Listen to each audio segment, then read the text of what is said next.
Let's see how to check Instagram call history.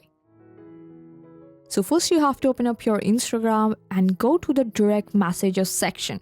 So if you have made or received voice or video calls on Instagram, you will notice there's no dedicated call history unless you go to the individual message tab. So you can see when or whom you call directly from the app, which can be really frustrating.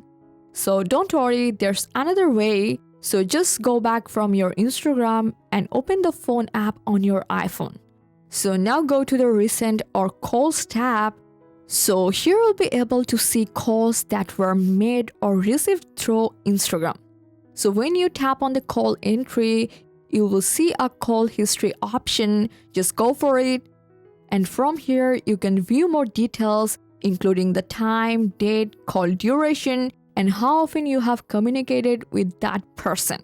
So all of this information is clearly listed in your phone's call history. So even though Instagram doesn't show you call history inside the app, you can still check it easily using your iPhone phone's app. And that's how you can easily check Instagram call history on your iPhone. I hope this guide helped you a lot. Make a like and subscribe for more Instagram tips and tricks. Thanks for watching.